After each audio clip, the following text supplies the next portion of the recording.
remember me.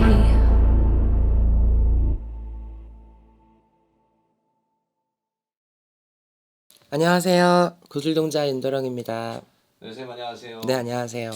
이번에는 이제 윤도령이라는 사람과 그리고 윤정빈이라는 사람이 있는데 과연 윤도령이라는 사람은 참 어떤 사람일까요? 윤도령은 진짜 뭐 영검하고 음, 영험하고 진솔되고 솔직하고 가끔은 뭐 여러분들이 듣기 좋은 사이다 소리도 몇 번 해주고 적어도 내 할아버지 할머니한테는 얼굴에 먹칠하고 싶지 않은 그냥 욕심 많은 탐심 많은 제자.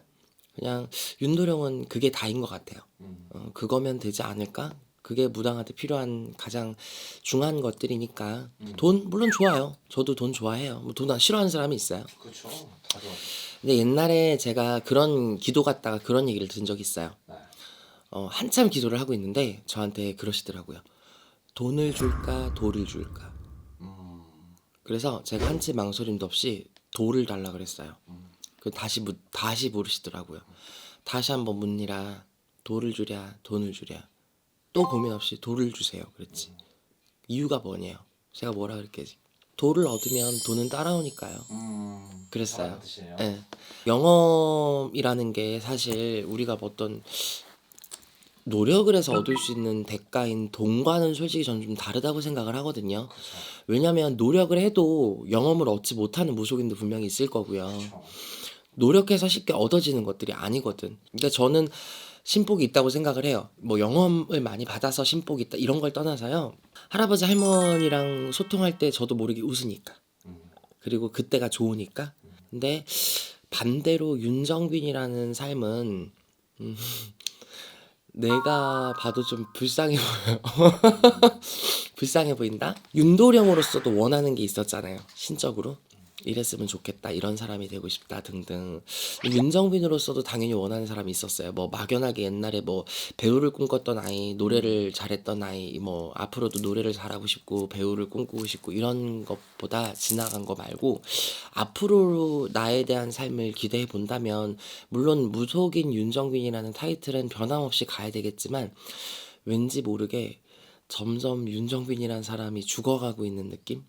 왜냐면 무속인을 하면서 인간 윤정빈의 몸은 너무 많이 망가졌고 뭐 목 디스크 초기 증상에 허리 디스크 초기 증상에 또 이북만신들은 외발뛰기를 하고 이 맴돌이를 많이 하니까 이 좌측이 아작이 나요. 이 좌측이 다 아작이 나거든.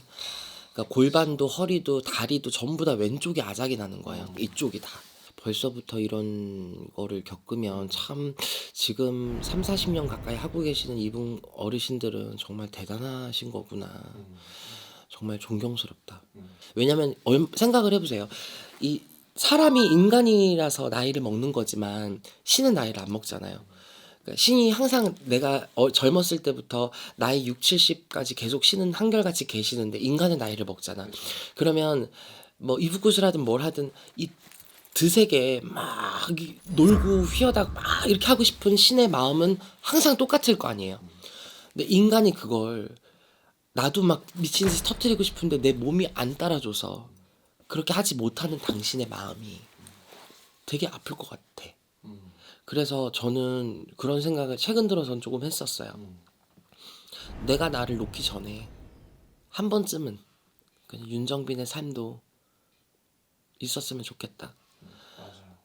너무 제 돌아보는 윤정빈의 삶은 뭐가 없었어요. 수학여행 사진에도 저는 없었고 제주도 수학여행 가는 것도 가정 형편이 어려워서 저는 수학여행을 못 갔어요. 허구한 날 술주정뱅이 아빠에 폭력적인 아빠에 늘 돈 없는 집안에 허구한 날 가압류 딱지 붙어있고 허구한 날 돈 때문에 뭘 못하는 내가 대학교를 다 이수하지 않았던 이유도 돈이었거든요. 내가 이 예술 학교를 졸업한다고 한들 연예인이 될 수 있을까 하는 막연함? 괜히 나만의 이기적인 욕심이 아닐까? 저는 그런 배경 속에서 살았거든요. 그렇게 하다가 사회생활을 일찍이 시작했고 군대도 일찍 갔다 왔고 학교를 일찍 포기하고 꿈도 포기하고 그러니까 저의 청년은 항상 다 포기였던 것 같아요. 근데 그렇게 힘들게 살다 보니까 이제 내가 무속인이 되고 나서 이제 그렇게 힘든 이제 마음을 겪었던 사람들 마음을 읽을 수 있잖아요. 공감을 할 수 있잖아요.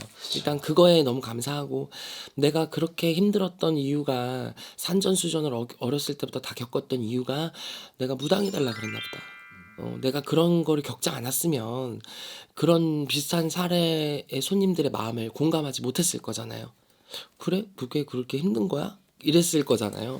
너무 힘든 걸 아니까 참 그게 무속인의 길을 가는 데 있어서는 참 가산점이구나. 근데 여전히 인간 윤정빈은 외로움에서 벗어나지 못했더라고요. 여전히. 그때도 나를 위해서 산 적이 없는데 지금도 나는 나를 위해서 살 수가 없구나. 그냥 가끔 그게 멘탈이 좀 나갈 때가 있어요. 핸드폰 이렇게 올려다 보면 몇백 명, 몇천 명 되는 번호가 다 손 거래처고 굿당이고 기도터고. 네, 친구도 사실 뭐 많이 만나기도 힘들고 뭐 그렇다고 제 또래 친구들처럼 살지 못하는 이제 저의 모습을 보면 가끔 제가 저를 봐도 참 불쌍한 인생이다라는 생각을 해요. 무속인 윤도령으로서는 참 많은 걸 값진 걸 얻었지만 그로 인해서 내가 나를 버렸기 때문에 값진 윤도령이 될 수 있었던 걸까? 내가 나를 놓지 않았더라면 불가능했을까 하는 어떤 그런 생각도 들고요. 근데 참 그런 것 같아요. 근데 일각에서는 그래도 네가 움직이고 사람을 만나려고 하고 좀 인간관계를 무속인이고 윤정빈이고 이런 걸 떠나서 사람이 일이 어떻게 될 줄 모르니까 사람도 잘 새기고 옆에 좋은 사람들도 두고 그렇게 하면 좋지 않을까라고 얘기를 하는데 뭘 해야 필연을 만들든지 지연을 만들든지 인연을 만들든지 하잖아. 뭘 아무것도 못하는데 어떻게 내가 나가서 그런 인맥을 쌓고 사람들과의 관계 형성을 하겠어요. 나는 내 나이 40대 50대 돼도 아무도 없을 것 같아. 내 나이 60, 70이 돼도 내 옆에 아무도 없을 것 같아요. 그때 가서 엄마도 없고 아빠도 없고 지금 내가 고모 이모라고 부르는 사람들도 다 늙어서 없고 그러면 그때 내 옆에 누가 있을까? 그냥 이런 막연함. 내가 주위에 이런 얘기를 하니까 그러더라고 누가 그거 결혼하고 싶은 거야 막 그러더라고. 그런 얘기를 하더라고. 아니에요. 저는 제가 저를 알기 때문에 저는 어떤 틀을 이루고 못 살아요. 그건 있어요.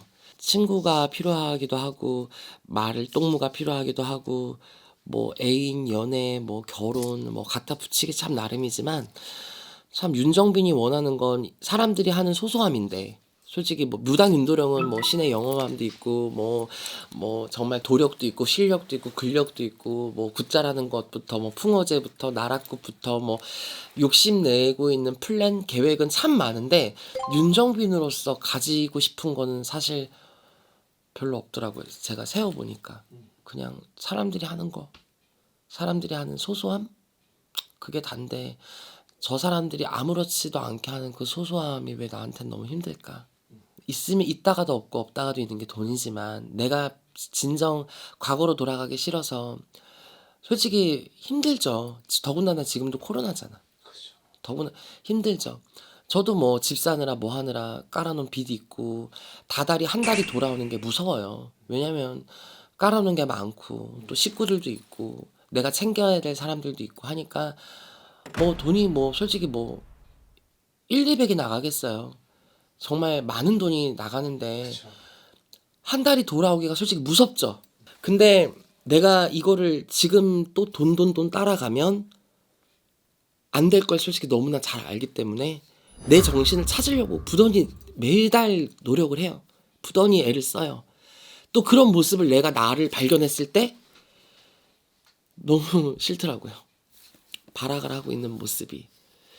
그래서 오늘은 그냥 뭐 윤도령의 삶, 윤정빈의 삶, 윤도령이 바라는 게 뭔지, 윤정빈의 삶 속에 바라는 게 뭔지 그냥 저의 푸념 같은 건데 이 시간 속에서도 나는 이 카메라 앵글을 보면서 이런 푸념을 하고 있다는 게 참 가슴이 아픈데 무당 윤도령의 개인 채널이라서 편하게 한다고는 하지만 참 이런 게 문득문득 들어요.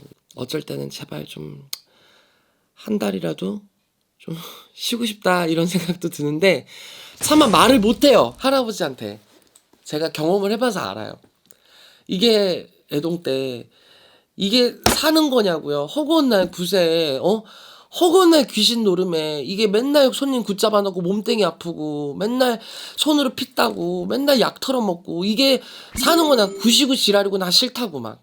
왜 그때는 또 이 좀 잘못된 선생님을 새겨서 굿해가지고 막 2천만 원짜리 막 굿했는데 그때는 나는 그게 당연한 줄 알았지. 2천만 원짜리 굿해갖고 10만 원 받고 20만 원 받고 막 500만 원, 600만 원짜리 굿해도 뭐 5만 원 받고 10만 원 받고 진짜 이랬으니까 지금 생각하면 말도 안 되는 금액이었죠. 내가 10만 원, 5만 원, 15만 원 받으려고 내가 지금 왜 몸이 이렇게 병원비가 더 나가는데 내가 굿을 대체 왜 해야 되냐고 내가 싫다고 막 몸이 너무 힘드니까 그렇게 했다가 진짜 일이 떡 끊겼던 적이 있었어요. 들던 손님이 다 끊겨. 내가 그래 잘 됐다. 안 해. 안 봐. 편했어요. 일주일이 편했어. 너무 편한 거야. 망고 땡큐야. 2주가 되다니까 조금 불안해. 한 달이 돼가니까 무섭더라고요. 월세도 내야 되고 전기세도 내야 되고 그죠. 그때 제가 불안함을 한번 맛봐가지고 당연히 그때도 과거로 돌아가고 싶진 않았을 거잖아. 근데 그 돈에 쪼들림을 막 느끼니까 안 되겠더라고. 막 싹싹 빌었죠. 뭐 제가 잘못했어요. 쉬고 싶지 않아요. 안 쉴게요. 막 이러면서 막 매달렸던 적이 있었어요. 근데 지금도 그래요. 쉬고 싶죠 당연히. 한 달 동안 좀 쉬어보고 싶어요. 한 달이 아니라 그냥 한 2주만이라도 푹 쉬었으면 좋겠어요. 근데 차마 할아버지한테 저 힘들어요. 쉬고 싶어요라는 말을 못 하겠는 거예요. 그러니까 몸은 몸대로 죽어나는 거죠.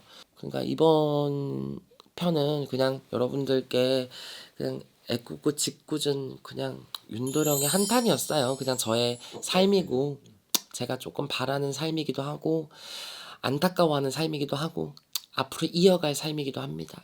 여러분들 너 무당이니까 그러면 안 돼 이런 형식적인 말 하시지 말고 그냥 이번 편만큼은 너도 너만의 아픔이 있구나 그냥 응원해 주셨으면 좋겠어요. 감사합니다.